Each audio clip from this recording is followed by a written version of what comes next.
Hello guys, നമ്മളങ്ങനെ നമ്മുടെ ട്രിപ്പിൻ്റെ day 2 ആണിന്ന്. Day 2 ഇന്നിപ്പോൾ ഒത്തിരി ലേറ്റായി. ഞങ്ങൾ ഇന്നലെ വൈകിട്ട് 6 o'clock ഒക്കെ ആയപ്പോഴത്തേ ഞങ്ങളുടെ കസിൻ റിൻഡോൻ്റെ വീട്ടിൽ വന്നിരുന്നു. വൈകിട്ട് അവിടെ ഞങ്ങൾ ഭക്ഷണമൊക്കെ കഴിച്ച് റെസ്റ്റ് എടുത്ത് പകല് ഞങ്ങളവിടെ കുറച്ച് കുക്കിങ്ങും കാര്യങ്ങളും ഒക്കെ ചെയ്ത് വർത്താനം പറഞ്ഞിങ്ങിരുന്ന് വൈകുന്നേരം ഒരു 5 മണിയൊക്കെ ആയപ്പോൾ അവിടെ അടുത്തുള്ള ഷോപ്പിലൊക്കെ ഒന്ന് പോയി. മലയാളി കടയിൽ കയറിയപ്പോൾ എൻ്റെ ഗായ്സ് അവിടെ കാണണം നമ്മുടെ നാടൻ ഐറ്റംസ് എല്ലാം, ഒരുപാട് സാധനങ്ങൾ, നല്ല ഫ്രഷ് പച്ചക്കറി. അവർ പറഞ്ഞത് അവർക്ക് എവരി 3rd day ഡെലിവറി ഉണ്ടെന്ന് അവർക്ക് പച്ചക്കറിയുടെ എല്ലാം. അപ്പോൾ അതുകൊണ്ട് നല്ല ഫ്രഷ് ആയിട്ടുള്ള പച്ചക്കറി. അതുപോലെ തന്നെ അവിടുത്തെ വില വെച്ച് നോക്കുമ്പോൾ അത്രയും വിലയൊട്ടില്ല താനും. അങ്ങനെ വലിയൊരു ഷോറൂമായിരുന്നു. അപ്പോൾ ഞങ്ങൾ ഒത്തിരി സാധനങ്ങളൊക്കെ എടുത്തു. അവിടെ ബൂസ്റ്റ് കണ്ടു. നെവയ്ക്കും നഥാനിക്കും ബൂസ്റ്റ് ഒത്തിരി ഇഷ്ടമാണ്. രണ്ടുപേരും ഓരോ ബോട്ടിൽ ബൂസ്റ്റ് എടുത്ത് ഗൈസ്, ഓരോ ബോട്ടിൽ ബൂസ്റ്റ്. അങ്ങനെ ഞങ്ങൾക്ക് ഏകദേശം 96 pound അവിടെ ബില്ലായി. ഞങ്ങൾ കുറച്ച് പൊറോട്ട ഫ്രോസൺ എടുത്തു, ഫ്രോസൺ ബിരിയാണി എടുത്തു. അപ്പോൾ അങ്ങനെ ഞങ്ങൾ ട്രിപ്പിന് കോൺവാൾ പോകുമ്പോൾ അവിടെ ഫ്രീസറിൽ കയറ്റി വെച്ചാൽ മതിയല്ലോ. എന്നിട്ട് ഞങ്ങൾക്ക് വിശക്കുമ്പോൾ അതെടുക്കുക, അവിടെ ഓവനിൽ വെക്കുക, ചൂടാക്കുക, കഴിക്കുക. അങ്ങനെ ഷോപ്പിംഗ് എല്ലാം കഴിഞ്ഞിട്ട് ഞങ്ങൾ നേരെ കോൺവാൾ ട്രിപ്പ് ചെയ്തുകൊണ്ടിരിക്കുകയാണ്. അപ്പോൾ കോൺവാളിൻ്റെ റൂം ബുക്കിങ്ങിൻ്റെ അവിടെ നിന്ന് അവർ വിളിച്ചു. റൂം 4 മണി മുതലേ റെഡിയാണ്, നിങ്ങൾ എപ്പോഴാണ് ചെക്കിങ് ചെയ്യാൻ വരുന്നതെന്ന് ചോദിച്ചു. ഞാൻ പറഞ്ഞു 2 മണിക്കൂർ എടുക്കും. ഏകദേശം നമുക്ക് ടൗൺ ടണിൽ നിന്ന് കോൺവാൾ വരെ 2 മണിക്കൂറാണ്. ഇപ്പോൾ M5 മോട്ടോർ വേ കൂടെ നമ്മൾ പോയിക്കൊണ്ടിരിക്കുന്നത്.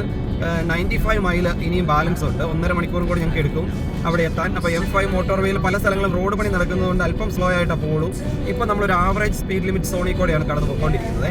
അപ്പം നമുക്ക് 50-ൽ താഴെയാണ് പോകാൻ പറ്റുള്ളൂ. റിൻഡോ ഞങ്ങളുടെ തൊട്ട് പുറകിലുണ്ട്, ഞങ്ങൾ ഒപ്പമാണ് പോകുന്നത്. അപ്പോൾ അങ്ങനെ ഞങ്ങളിങ്ങനെ പോയിക്കൊണ്ടിരിക്കുന്നു.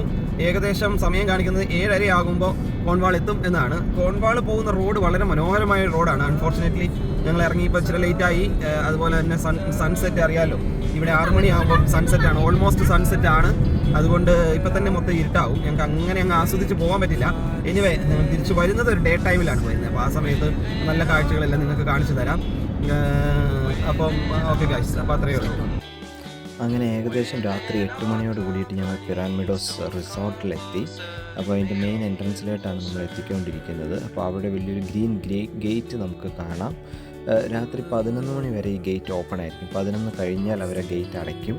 അപ്പോൾ നമ്മളുടെ കയ്യിലൊരു കാർഡ് തരും അവർ. ആ കാർഡ് സ്വൈപ്പ് ചെയ്ത് പിന്നെ നമുക്ക് കയറാം. എൻട്രൻസ് ഒരു വഴി കൂടെ, എക്സിറ്റ് വേറൊരു വഴിയുണ്ട്. ഞങ്ങൾ വന്നപ്പം അത്യാവശ്യം നല്ല മഴയായിരുന്നു. എല്ലാവരും ഭയങ്കര എക്സൈറ്റഡ് ആണ് ആ റൂമൊക്കെ ഒന്ന് കാണാൻ. ചെറിയൊരു സെറ്റപ്പാ, അത്യാവശ്യം നല്ലൊരു 5 സ്റ്റാർ ഫെസിലിറ്റി തന്നെയായിരുന്നു കേട്ടോ. ഞങ്ങളെടുത്ത ഒരു കോട്ടേജ്, 6 പേർക്ക് താമസിക്കാവുന്ന ഒരു കോട്ടേജ് ആയിരുന്നു അത്. ഇഷ്ടംപോലെ ഗ്ലാസ്, അതുപോലെ തന്നെ പ്ലേറ്റ്സ്, വൈൻ ഒക്കെ കഴിക്കാനുള്ള ടൈപ്പ് ഗ്ലാസ്, ബിയർ അടിക്കാനുള്ള ഗ്ലാസ്, അങ്ങനെയുള്ള എല്ലാ സൗകര്യങ്ങളും അതിൻ്റെ അകത്തുണ്ടായിരുന്നു എന്നുള്ളതാണ്. ഞങ്ങൾ ആദ്യമായിട്ടായിരുന്നു ഇങ്ങനെയൊരു ക്യാരവൻ സൈറ്റൊക്കെ സ്റ്റേ ചെയ്യുന്നത്. അപ്പോൾ അതുകൊണ്ട് എല്ലാം ഞങ്ങൾക്കൊരു പുതുമ തോന്നിയിരുന്നു. കട്ടിംഗ് ബോർഡുകൾ, കത്തി, അതുപോലെ തന്നെ വിശാലമായിട്ടുള്ളൊരു ഫ്രിഡ്ജ്. ഞങ്ങളുടെ വീട്ടിൽ പോലും അത്ര വലിയൊരു ഫ്രിഡ്ജ് ഇല്ലായിരുന്നു. വലിയൊരു ഫ്രീസർ, അങ്ങനെ എല്ലാ സൗകര്യങ്ങളും ഉണ്ടായിരുന്നു. അതുപോലെ വേറൊരു ക്യാബിൻ്റെ അകത്താണെന്നുണ്ടെങ്കിൽ നമുക്ക് അയൺ ചെയ്യാനുള്ള സ്റ്റാൻഡ്, അതുപോലെ വാക്വം ക്ലീനർ, അങ്ങനെയുള്ള എല്ലാ സാധനങ്ങളും അവിടെ ഒരു വീട്ടിലായിട്ട് അത്യാവശ്യം വേണ്ട എന്തൊക്കെ സാധനങ്ങൾ വേണോ അതെല്ലാം ഉള്ള ഒരു 5 സ്റ്റാർ ലെവൽ സെറ്റപ്പിലുള്ളൊരു കോട്ടേജ് ആയിരുന്നു അത്. 6 പേർക്ക് താമസിക്കാവുന്ന 6 ബെഡ്റൂം ഒരു കോട്ടേജ്.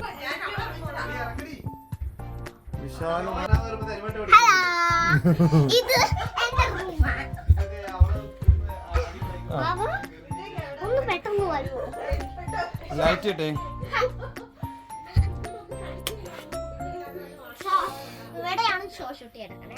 ഇവിടെയാണ് ഞാൻ കിടക്കണം. ആദ്യം ഷോ ഷൂട്ടിന്റെ ആൾക്കാണ്. ഇതെന്റെ കബേർഡ്.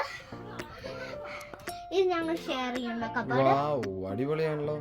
പിന്നെ ഇവിടെ ഞങ്ങൾക്ക് മേക്കപ്പ് സാധനങ്ങൾ ഒക്കെ വെക്കാം. പക്ഷെ മേക്കപ്പ് സാട്ടിൽ കൊണ്ടുവരാൻ മറന്നു.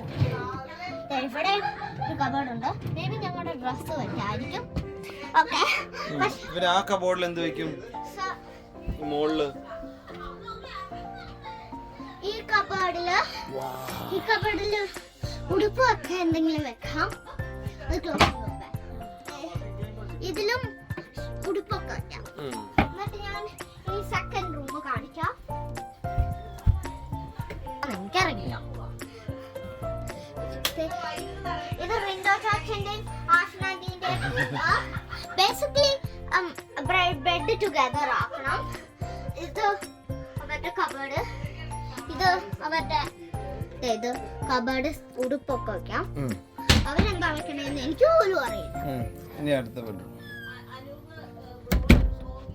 പിന്നെ ലാസ്റ്റ് ബട്ട് നോട്ട് ലീസ്റ്റ് അമ്മേന്റെയും പപ്പേന്റെയും ബെഡ്റൂം.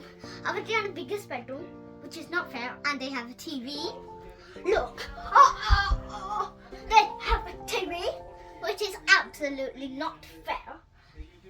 പിന്നെ അവർക്ക് ഇവിടെ ഒരു ലിറ്റിൽ ലൈറ്റ് ഉണ്ട് അല്ല,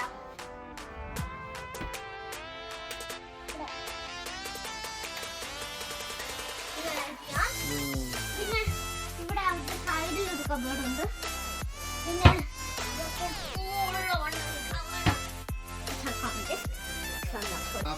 റൂമെല്ലാം കയറി എല്ലാം നമ്മൾ സാധനങ്ങളൊക്കെ സെറ്റ് ചെയ്ത് വെച്ചതിന് ശേഷം നമ്മൾ അടുത്തുള്ള ഒരു മോറിസൺ ഉണ്ടായിരുന്നു. അവിടെ മോറിസണിൽ പോയി അത്യാവശ്യം സാധനങ്ങളൊക്കെ കുറച്ച് മേടിച്ചു. അതായത് കുറച്ച് ടിഷ്യൂ പേപ്പർ, അതുപോലെ തന്നെ 5 ലിറ്ററിൻ്റെ 2-3 മിനറൽ വാട്ടർ ക്യാൻ, അങ്ങനെ സാധനങ്ങളെല്ലാം മേടിച്ചുകൊണ്ട് വീട്ടിൽ വന്ന് സെറ്റാക്കി.